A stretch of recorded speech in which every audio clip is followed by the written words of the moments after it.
Hello, dear people. It's 8 p.m. and we are live in our Healing is Yours online. Are you there? Are you there? I'm waiting for some confirmation there. There you go. Finally. All right. And I would love to see your comments. I would love to read where you're watching me right now so that I can greet you. Hello, Francis from San Antonio, Texas. How are you? Happy birthday kay Angela! Yay!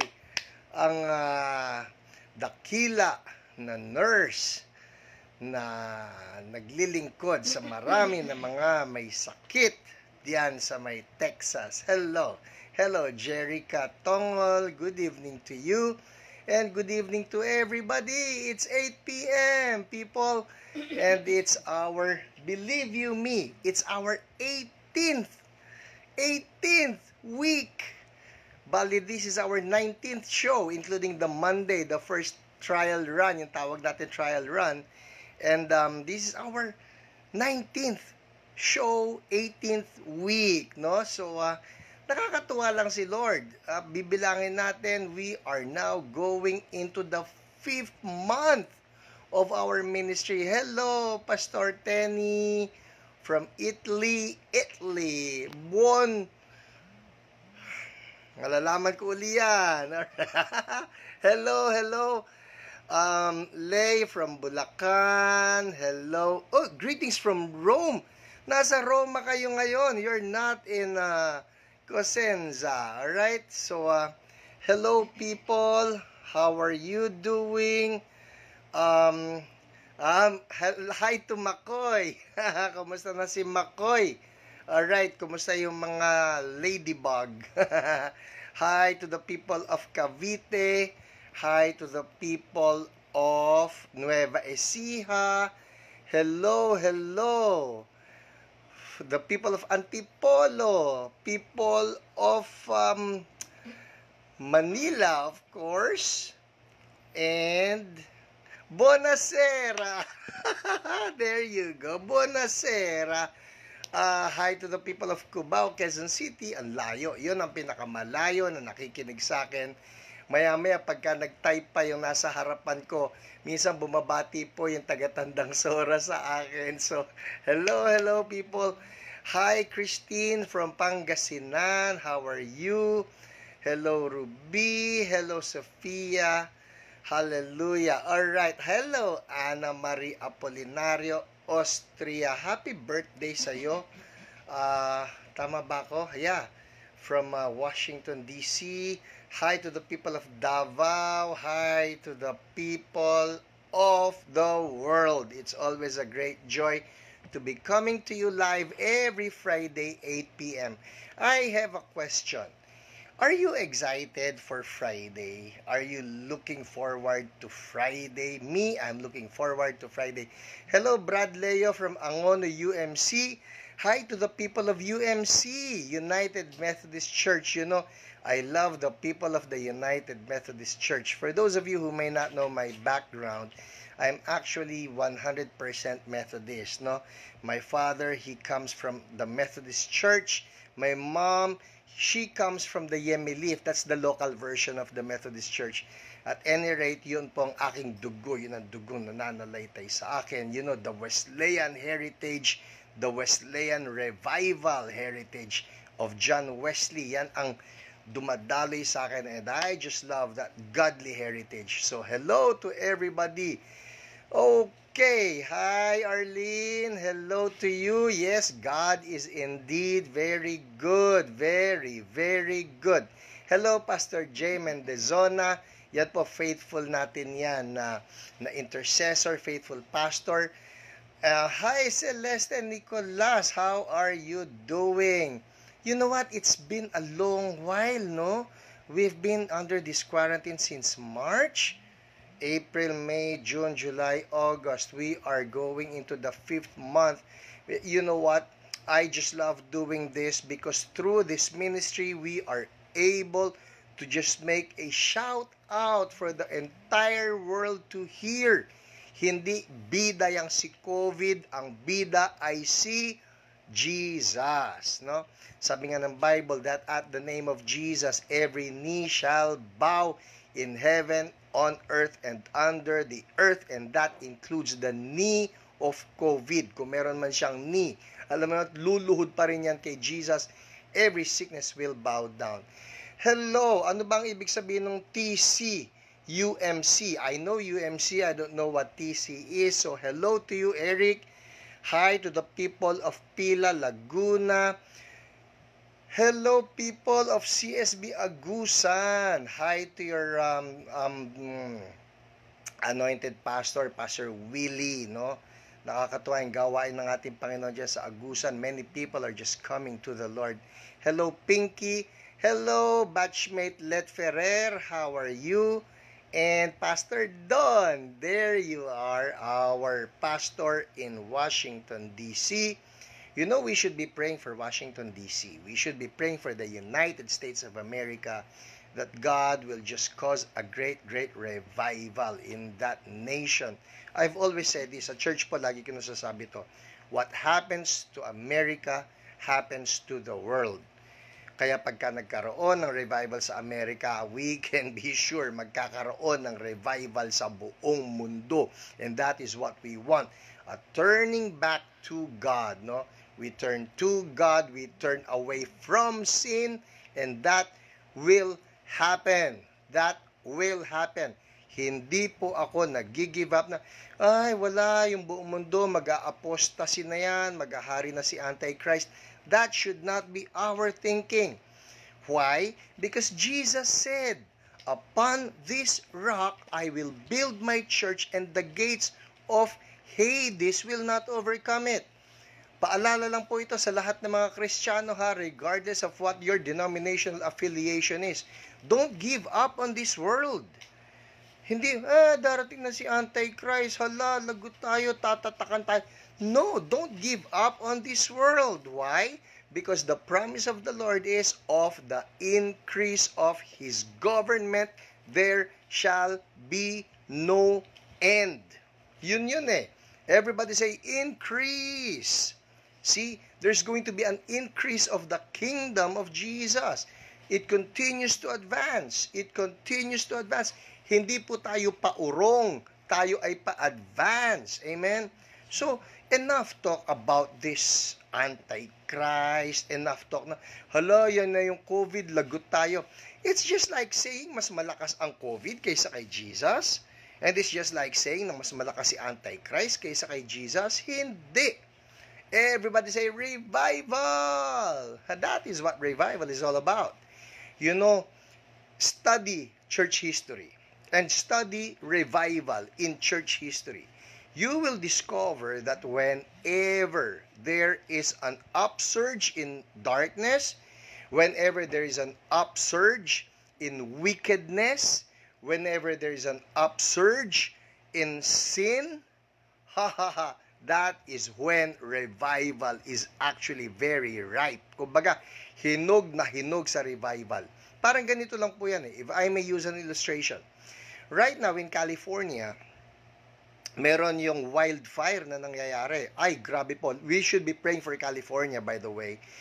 Yung Northern California, ang dami, grabe, wildfire, forest fires, sobra ang sunog.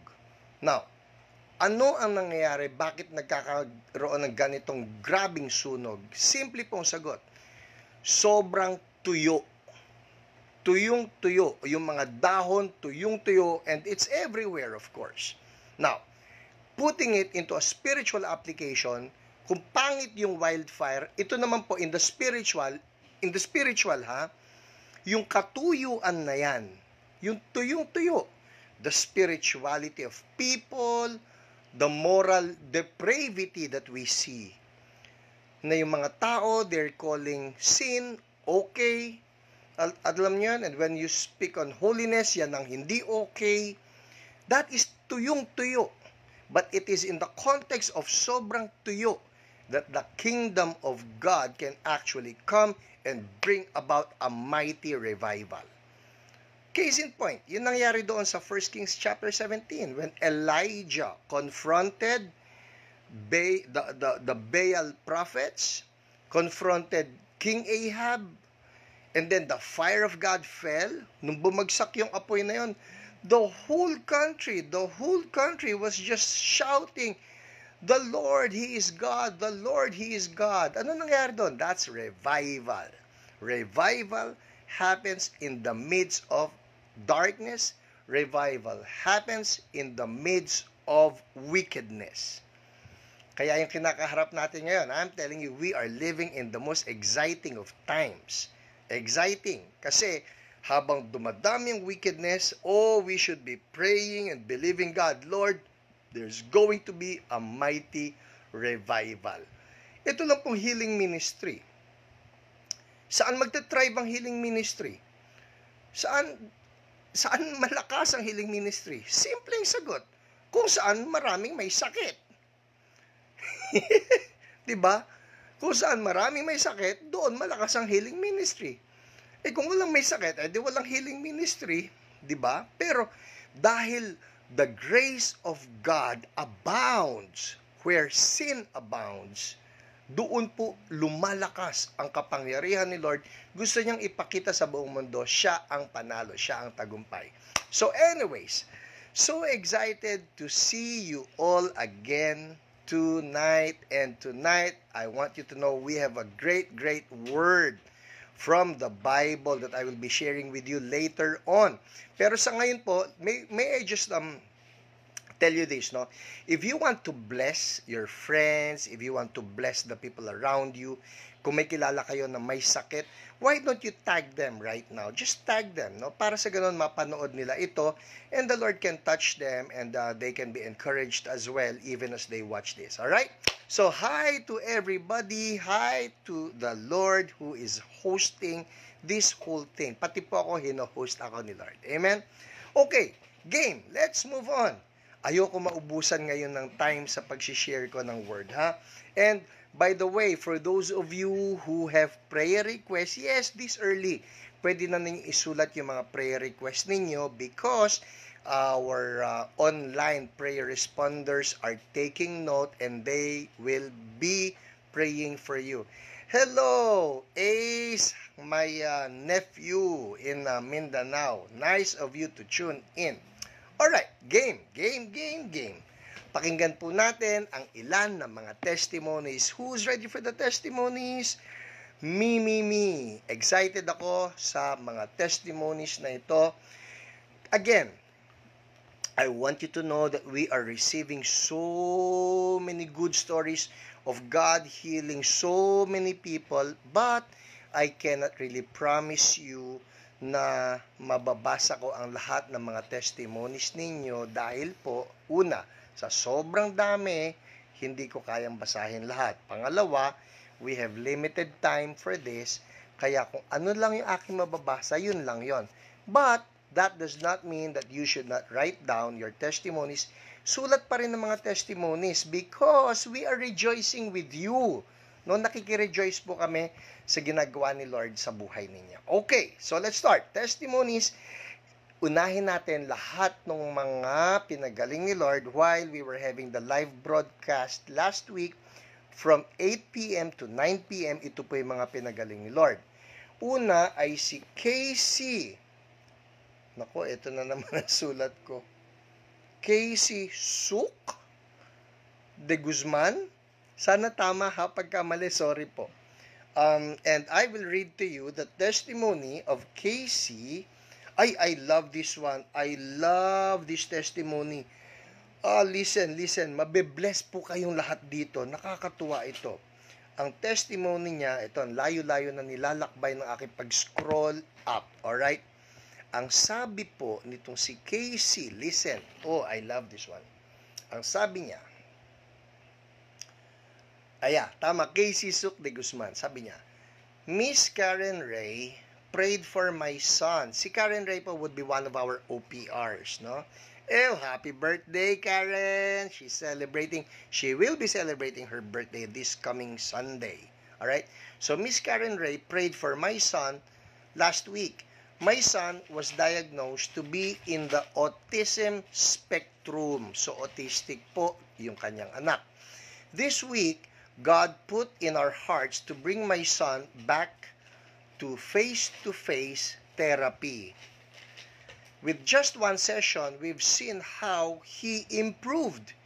He was able to wear a mask. Para po sa atin, inisip natin, ano ba naman, nagsuot lang ng mask for autistic people? Well, listen.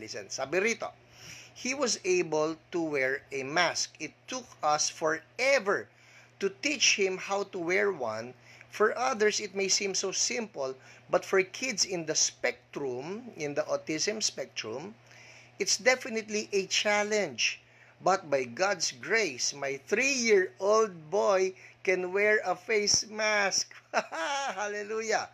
We parents who have children in the spectrum always celebrate small victories. Purihin ng Panginoon.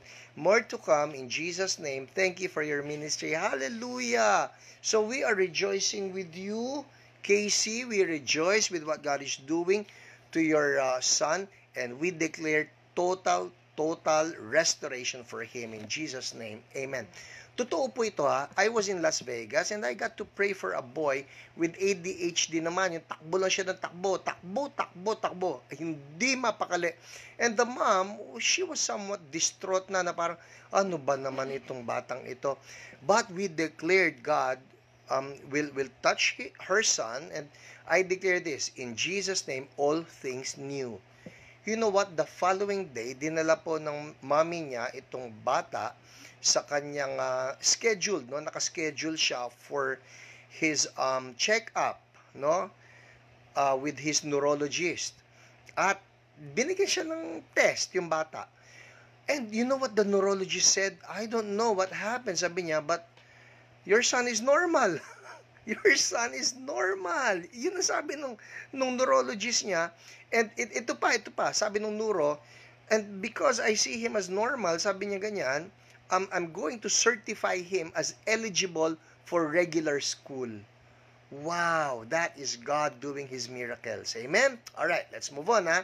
Isa pa, si Alan Santos. Ito naman yung kanyang testimony. Listen. Si Alan Santos, testimony. Sabi niya, si Josie po, my wife, used to have difficulty with her vision. Before the pandemic, nagpagawa po siya ng glasses niya na doble vista. Pero nalalabuan pa rin siya kapag nag-treat po siya ng patient. Dentist po kasi siya. Oh, okay. Nearsighted po kasi siya, kaya need niya alisin minsan yung glasses niya para mas makakita siya ng mas malinaw. After praying so many times for a creative miracle for her eyes for clearer vision, recently habang nag-treat po siya ng patient, no need na niya alisin yung glasses dahil malinaw na yung vision niya. Wow! Luminaw po talaga in Jesus' name. Okay lang po na may glasses pa rin kasi protection against COVID. So, that's so good. That's so good. Inayos ni Lord yung paningin ng kanyang misis na si Josie. Praise God, di ba? Alright, game. Pangatlo, si Josefina, is this Bie? Alright, Josefina Bie. Ito yung kanya naman testimony. Glory to God. And thank you po sa prayers nyo po sa aking husband. Kidney stone, left and right. Okay. So, ang mister niya may kidney stone. I'm reminding you again. Yung mga sakit na nababanggit dito, whatever your sickness is, you can tell God, Lord, yun pong taong yun pinagaling ninyo, ako rin po. That's the importance, that's the significance of hearing all these testimonies. Why? Because the testimony of someone can be a prophetic word for you. Na kung yun pinagaling ni Lord, ikaw pwede ka rin pagalingin ni Lord. Alright? So, ang sabi rito, ang husband niya mayroong kidney stones left and right. Now, wala na po. Ha! Wow! Hallelujah! At yun prostrate niya po na enlarge. Ngayon po, mild na lang po. Thank you and God bless. So Lord, we're declaring total healing for Josefina's husband in the name of Jesus. And everybody say, Amen. Amen. Nakakatuwa naman. Ito pa, si Narisa Valdez. Narisa Valdez. Ang sabi niya rito, Good evening, Pastor Hiram. Praise God. Gumaling po totally yung pain ng frozen shoulder of my cousin, Irma Valdez. In Jesus' name. Thank you, Lord. Frozen shoulder gone. Now, napansin ba ninyo? Most of the testimonies that I shared with you are testimonies of people who prayed for others. Napansin ninyo? Hindi yung ako yung gumaling, kundi yung pinsan ko gumaling, yung husband ko gumaling. Alam niyo, nakakatuwa ito because it actually gives you an assignment na kung mayroon ka ng mga relatives, meron ka ng mga loved ones, then you are in that best position to be the one to pray for them. Hindi po kinakailangan na, wala naman akong sakit hindi ko kailangan yan. Huwag pong ganon. You remember, when we started the Healing is Yours online ministry, the idea is, number one, that if you are sick, that the Lord will heal you through this program.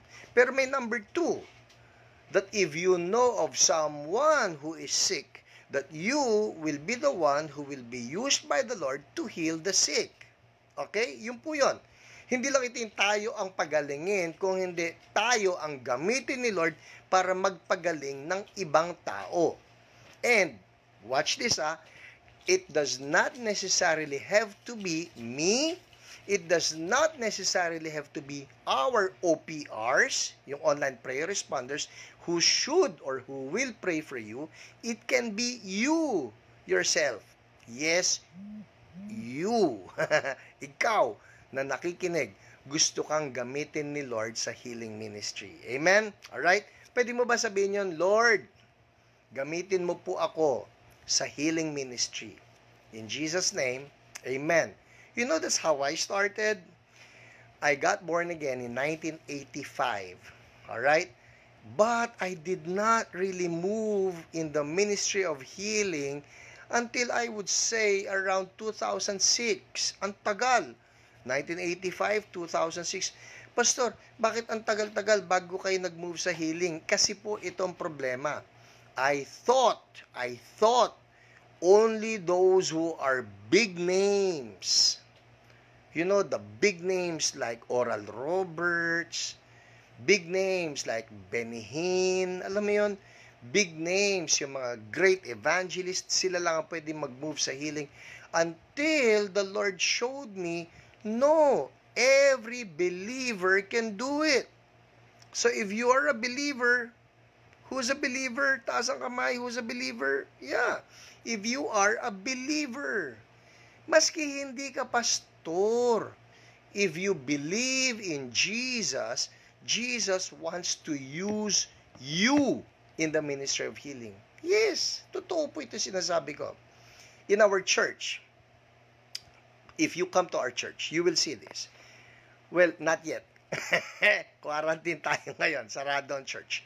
Pero, if you come to our church, dati, nung bukas pa, at mabubuksan ulian in Jesus' name, kapag ka meron po may sakit, people have a tendency, they come to me, Pastor Hiram, pag-pray niyo po ako, Pastor Hiram, pag-pray niyo po ako. On many occasions, I point them to our people. Yes, it's true. Yung mga tao namin na nandun, at ito po mga people namin regardless kung anong edad yan, maski bata yan, maski matanda, lalaki, babae, I point them, sila po ang nagpe-pray. And you know what? Much to their surprise, pag pinag-pray na sila ng mga tao namin, they get healed. What does that show you? Si Lord po hindi nagtatangi. He loves using every believer. So if you're a believer, you can move in the ministry of healing. Amen? Alright, andar tayo Andar na ko, dami-dami ng aking testimonies. Dapat ay tapusin ko ito. Okay, isa pa. Si Claudette Santa. Ito ang kanyang testimony. Amen. Sabi niya, my sense of smell just went back or just came back. Woohoo! Bumalik yung kanyang pang-amoy. Wow! Praise God! Sabi niya, woohoo! That's good, ha? Nakasulat talaga yan. Woohoo! My sense of smell was gone for a week because of colds. Hallelujah! Well, you know what? For some of us, or for many of us, we may not be rejoicing over, ano ba naman, para lang pang-amoy. But you know what? Pagka nawalan ka ng pang-amoy, ang hirap nun, ha? Yung sarap ng pagkain, hindi mo na malasahan. Naku, sa akin po, terrible yon. Gusto mo yung naaamoy mo yan, nakakahinga ka na maayos. So, praise God. We rejoice with you, Claudette. And si Marilyn Dewey, ito pa. Ang sabi ni Marilyn Dewey, listen. Sabi niya, thank you, Jesus, sa successful operation kanina ni Kuya Dan Mijares. Dan Mijares, in the name of Jesus, we continue to declare total recovery for you. We declare all of your internal organs to be made new in the name of Jesus. Healing from head to toe, recovery and strength for you. The glory of God to come upon you right now. Make all things new in Jesus' name. Hallelujah. Tuloy ko, ha. Ang sabi, yung operation ni Kuya Dan Mijares, sabi po nung una, doktor ito, nagsabi, siyam ang bara. Pero nang inoperahan na po ay 5 na lang. Thank you, Jesus. Well, it's good to attribute whatever improvement that we get as a work of the Lord. Amen? So, thank you, Lord. Hallelujah. Okay, isa na lang. Ito lahat sa live broadcast. Okay? This is from Minda Rica Frente. Buonasera. Minda Rica Frente, she's one of our pastors in Italy. Ang sabi niya, share ko lang po. Marami pong napagaling sa mga natag ko. At tag din nila sa mga families and friends nila. May mga nagsishare din po diyan sa inyo na hindi ko na po kilala na napagaling ni Jesus. Thank you, Lord. God bless you more po, Pastor Hiram. Kita ninyo yung testimony ni Pastor Aminda. That is so good. What she's doing is she's tagging people. Pagka napapansin niyo sa comments, si Pastor Aminda, she's one of those na ang dami lagi na mga tinatag. And according to her testimony, tingnan niyo to, ha, marami pong napagaling sa mga natag ko at tag din nila sa mga families and friends nila. Kaya people, if you want someone to be healed, if you want someone to be blessed, just tag them so that they will have the opportunity to watch this and be blessed by the Lord as well. Amen? Woo! Who's blessed? All right.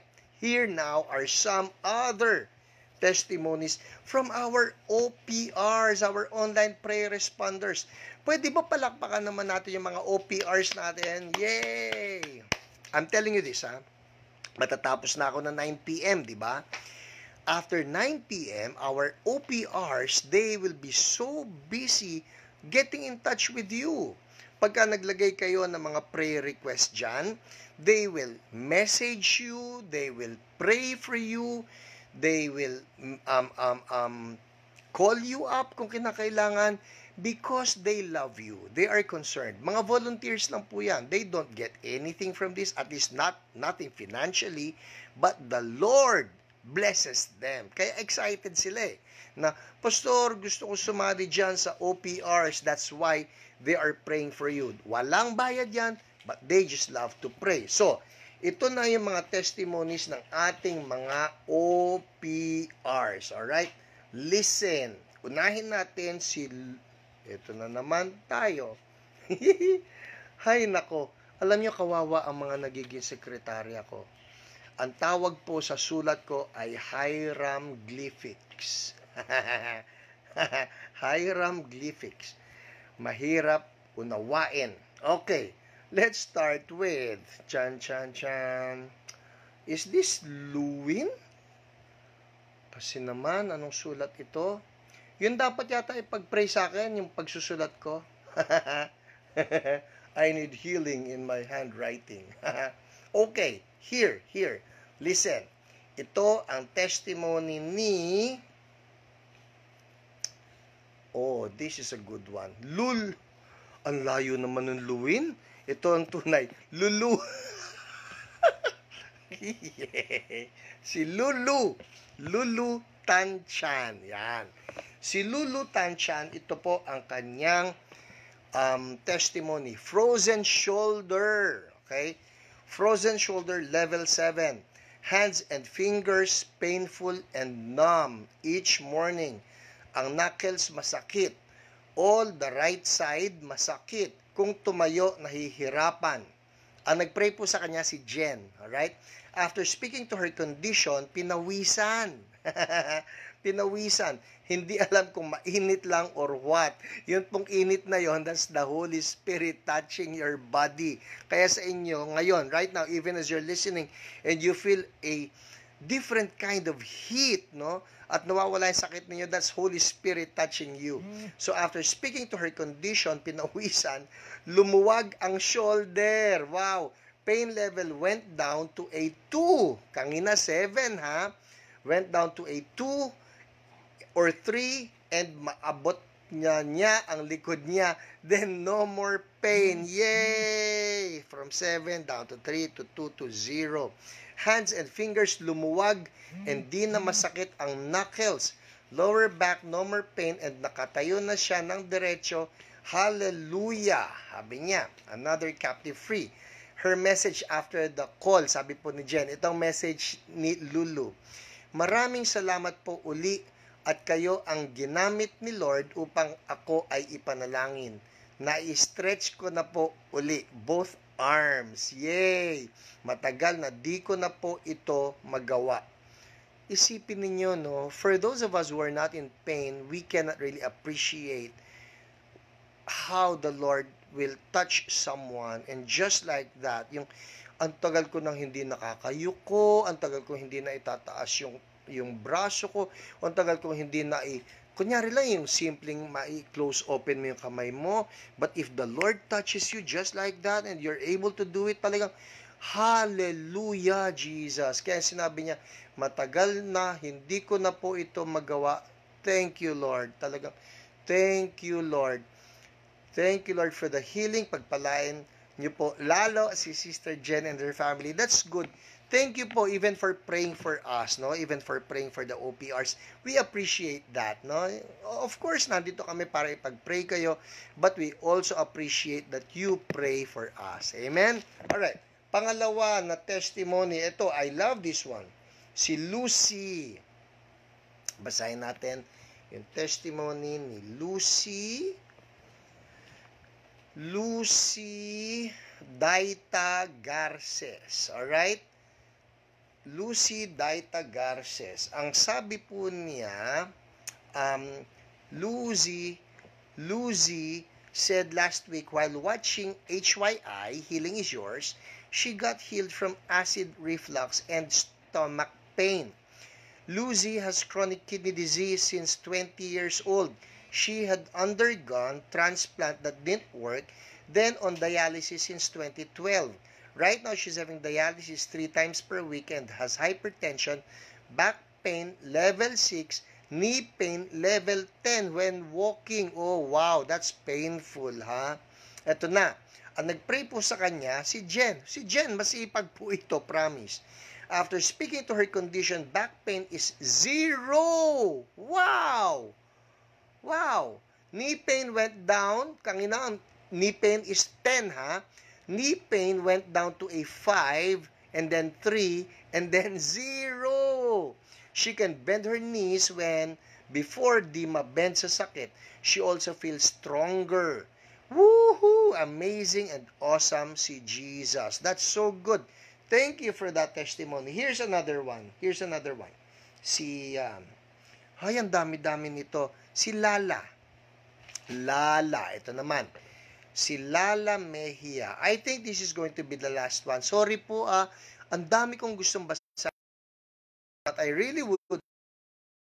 Alright? Sabi ko nga sa inyo, there has to be a balance between what? Word and wonders. all the testimonies, they talk about the wonders of God, pero hindi tayo po pwedeng puro na lang wonders, miracles, signs, without looking at the Word. No? It's the Word and the wonders. No? The miracles and the message of Jesus in the Bible. Everybody say, importante po yon. We should be grounded on the Word. Now, si Lala, sabi niya, hello CSB, sabi niya, hi, this is Lala Mejia, and I am an avid listener of every online program. It all started. Thank you, Lala. We appreciate that. Spread the word to serve you, okay? Wala po akong na-miss na program until yesterday. Kung kailan ko pa kailangan at ng family ko ang healing words po, we are having a flu-like symptoms since September 1. But I'm the one who suddenly have to any food or can't smell any. My husband and my son recovered from fever abruptly. Ako po, on and off pa at may throbbing pain sa left side ng neck, ear, at head.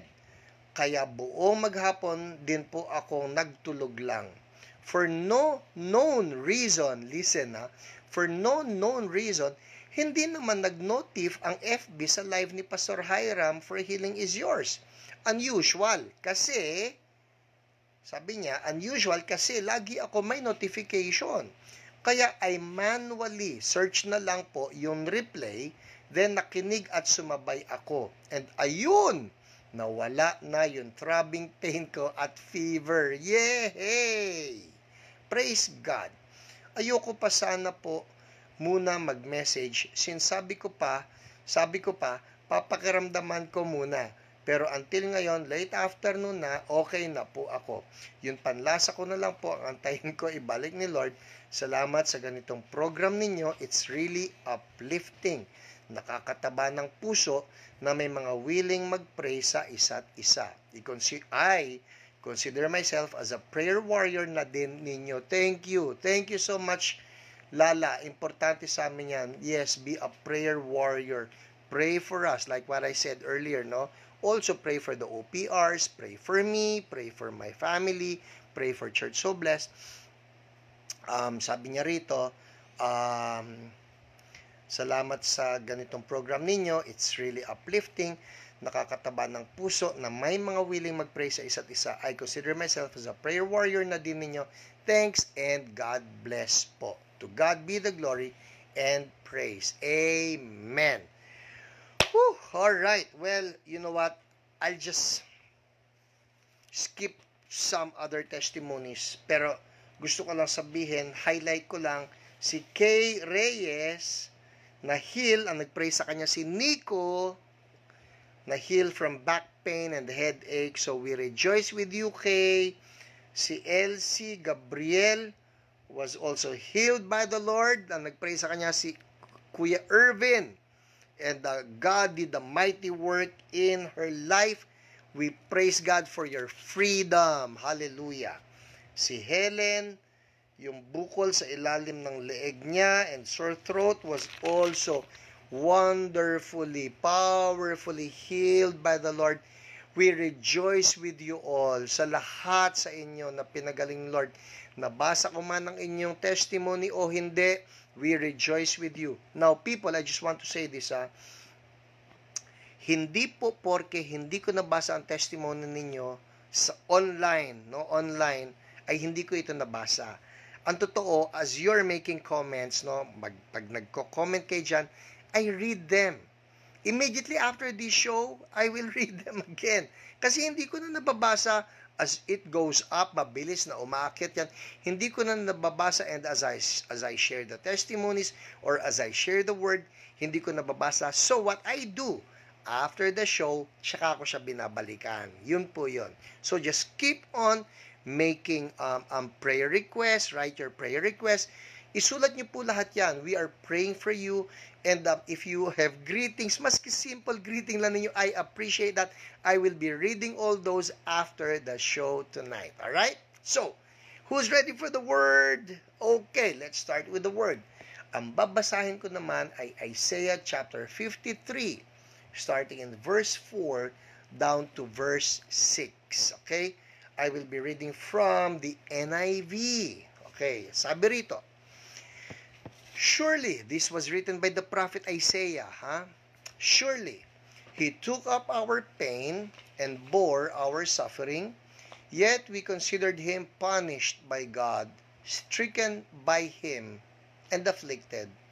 But he was pierced for our transgressions. He was crushed for our iniquities. The punishment that brought us peace was on him, and by his wounds we are healed. We all, lahat tayo, like sheep, have gone astray. Each of us has turned to our own way, and the Lord has laid on him the iniquity of us all. Yung binasa ko po sa inyo, this is what is known as a messianic prophecy. Messianic prophecy, the prophet Isaiah wrote this, itong prophecy na ito, 700 years before Jesus Christ was born. 700 years before Jesus Christ was actually born. Pero dito sa mga sinulat niya, the prophet Isaiah actually detailed what Jesus was going to be doing and what Jesus was going to go through, the sufferings, no? Kaya ang tawag nga rito, the suffering servant. He was the suffering Messiah. 700 years bago po nangyari ang crucifixion. 700 years bago siya pinaghahampas. If you watch the Passion of the Christ, naalala ninyo may eksena ron eh. Bago po napako si Jesus doon sa cross, bago siya napako, pinaghahampas muna siya ng mga soldiers, ng Roman soldiers. At yung panghampas na ginagamit sa kanya, they call it the cat o nine tails. Isa ito na latigo, pero hindi lang isa yung whip. Meron itong 9 whips. Kaya cat of 9 tails, cat o 9 tails. Yung tails na yan, o yung siyam na leather strips, sa dulo niyan, meron yan mga jagged bones. Kung hindi man jagged bones, mga metal na nasa dulo. So whenever the Roman soldier would strike Jesus, yun pong mga jagged bones na yan, kumakapit yan doon sa balat ni Jesus. And then the soldier would actually yank it off forcibly. Hampas, malakas na hampas, and then yank it off. Hila na mabilis para mapunit talaga yung laman. And they will do it, they say, it's supposed to be 40 lashes minus 1, which is 39. Kasabihan nila yon. Kasi nga raw, pagka nag-40 na lashes, that's inhumane. So that it won't be inhumane, gawin na lang 39. But in the case of Jesus, many believe, hindi naman talaga nagbilang eh. Hinampas lang siya ng hinampas. Now, my point in sharing with you itong Isaiah 53, 4-6, na sinabi rito, surely He took up our pain and bore our suffering. Verse 5, He was pierced for our transgressions. He was crushed for our iniquities. The punishment that brought us peace was on Him, and by His wounds we are healed. Yung mga verses po, ang tawag po ni Benny Hinn dito, Benny Hinn, for those of you who may not know, he's a healing evangelist. At ang tawag po ni Benny Hinn dito, these two verses, they give us a clear picture of the two sides of the cross. Two sides. Ano yung two sides na yan? Well, what we are most familiar with, no, for many of us, what we're most familiar with would be the front side. What's the front side? Yun yung nakikita natin, nakapako si Jesus. He was, and we na rito, He was pierced for our transgressions. He was crushed for our iniquity. Transgressions, iniquities, that speaks of sin. Ang sabi rito, para bayaran yung ating transgressions, para bayaran yung ating mga sins, bayaran yung ating mga kasalanan. That goes for all of us. Kasi nga, we all, like sheep, have kaya napako si Jesus sa cross para siya yung magbayad ng ating mga kasalanan. Kaya sabi rito, the Lord has laid on Him, the Lord, that's God the Father, has laid on Him, on Jesus, the iniquity of us all. Lahat daw ng ating kasalanan inilagay na kay Jesus. That's what they do in the Old Testament. Yung mga kasalanan nila, ipapatungan nila ng kamay ang isang sheep, sasabihin, ako, naglasing ako, nangalunya ako. Alam mo, lahat ng kasalanan, ipapato nila yung kamay doon sa ulo ng sheep. And they will declare all of their sins. So that when they kill the sheep, no, yung tupa, pag pinatay na nila ito, all of them have been transferred to that sheep, that poor innocent sheep. Well, you remember, John the Baptist, he pointed to Jesus and he declared, behold, the Lamb of God. Si Jesus po yung naging tupa, siya yung naging sheep, siya yung naging lamb. Lahat ng kasalanan natin nilagay na sa Kanya. That's the front side of the cross. Na yung ating mga kasalanan binayaran ni Jesus. Now, there should be no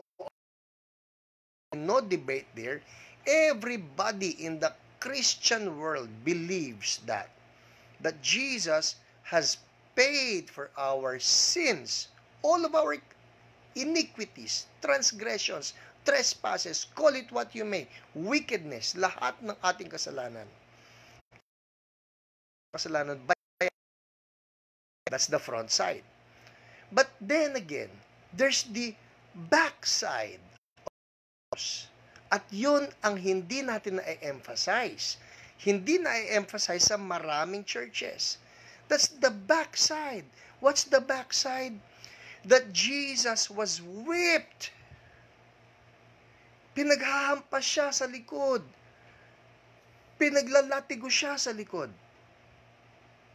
Understand this. If it was only for our sins, Jesus came for and paid for. Dapat, idinaretso na lang siya sa cross. At namatay na lang siya sa cross.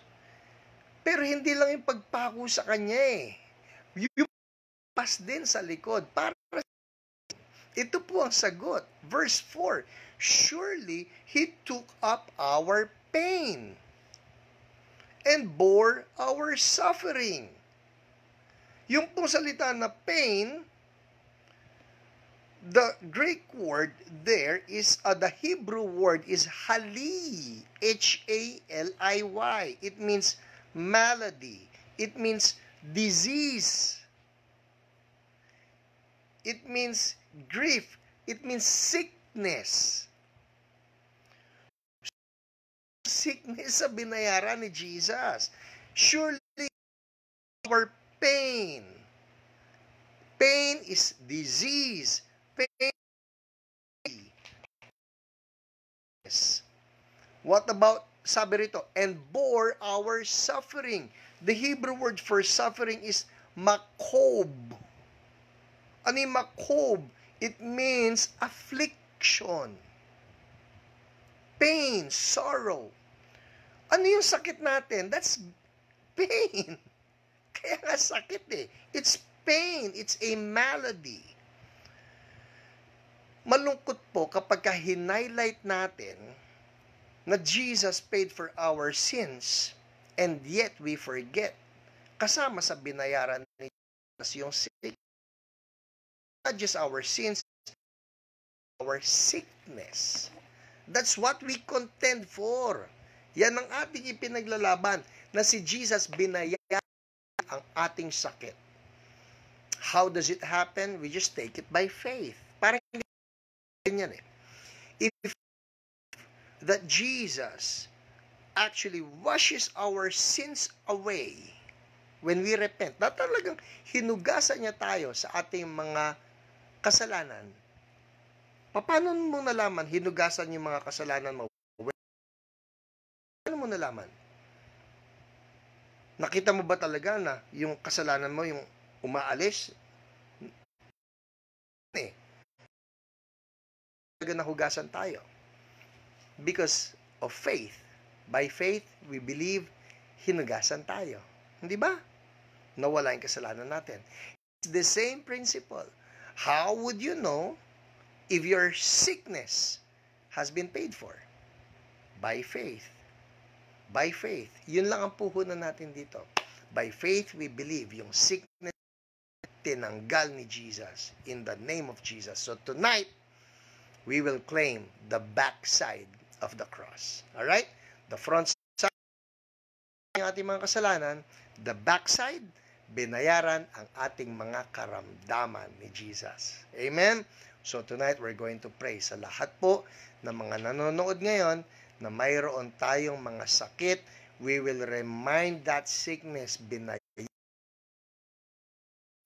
and so it should not be there in Jesus' name. Amen? Alright? Ready to pray? Ready to pray? Let's pray. Lord Jesus, maraming salamat po that when you said finished, tetelestai, and that means now you're saying, you're reminding, bayad na, hindi lang ang aming mga sakit, bayad na, pati ang kasalanan, ang sins at ang sickness, bayad na. And so right now, I'm praying for everybody right now in the name of Jesus. Lahat ng mga sakit sa katawan ng mga anak ng Diyos, I come against you in the name of Jesus. Can you just place your hand right now on that sick part? Can you do it right now? That sick part, alright, masakit ang ulo mo, o masakit ang lamunan mo, masakit ang likod mo, masakit ang puso mo, that sick part, patong mo lang ang kamay mo. And we're going to declare this right now, okay? In Jesus' name, say it with me. In Jesus' name, sickness, name the sickness. Name it. Name it. Kausap natin yung sickness na yan. Name it. Arthritis, heart disease, COVID. Okay? Somebody's having I think it's a urinary tract infection. Alright? In the name of Jesus. And somebody has a problem with your hearing. I think there's some noise there. Okay? In the name of Jesus, migraine. Whatever sickness, LBM, in the name of Jesus, cancer, in the name of Jesus. Somebody's having a problem with his, in the name of Jesus. Patong mo lang ang kamay mo, that part, okay? Whatever it is, ulcer, in the name of Jesus. Hallelujah. Meron stones, kidney stones, or gallbladder stones, tumors, in the name of Jesus. Gout, in the name of Jesus. Whatever the problem is, scoliosis. Okay, follow after me again. Basta fill in the blanks. Say this again with me. In the name of Jesus. Sickness, name the sickness. Name it. Kausapin natin. Say it. In the name of Jesus. Bayad ka na. Bayad ka na. You have been paid for. So you should not be there. By the wounds of Jesus, I have been healed. In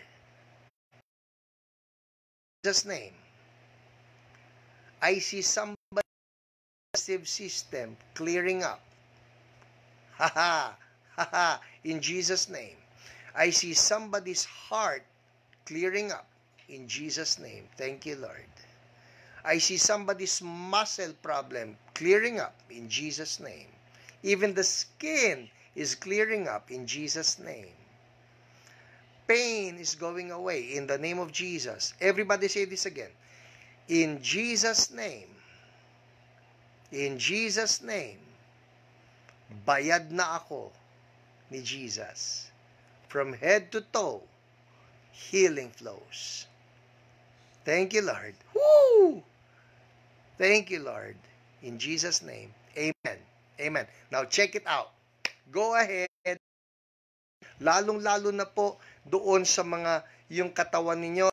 The pain is something that is really tangible. Check it out right now. Because Jesus healed so many people right now. I know. I saw it. I saw it in faith. God healed you. Check it out. Kapain ninyo yung dati masakit, subukan ninyo igalaw right now because Jesus is healing you right now. Power is flowing upon your body. You feel it. May mainit na dumadaloy sa katawan niyo. There's electricity, there's strength, there's power. Go ahead, check it out. Hallelujah. Wow, Roy Gumiran, your heart palpitation stops. Thank you, Jesus. Check it out. All right, if God is touching you right now, you feel improvement, the pain is gone, or even if 70%, 80% gone, just make a comment right there that God has healed you because I see it. I see it. Marami po na pinagaling si Lord ngayon. So just make a comment right there. We would love to rejoice with you. I know Holy Spirit is just moving so powerfully right now. And He is touching you. And we want to rejoice with you. If you can just send some of your testimonies to us, just write it down. And we want to rejoice with you. And in Jesus' name, we rebuke the chronic kidney disease of Maita Crisostomo. Be healed in Jesus' name. Si Neil Baby Courtney, be healed in Jesus' name sa kidney disease. Si Ena Olavera, the GERD, the anxiety, the myoma, we rebuke all those. Be gone in the name of Jesus. If you can just make a comment also, ano yung pinagaling sa inyo ni Lord so we can rejoice with you, alright? Just make a comment. Kunyari, nawala yung out ninyo, kapan ninyo, wala na yung just make a comment. So, we can rejoice. Muscle pain, left foot healed. Thank you, Lord, for Jervy. Hallelujah.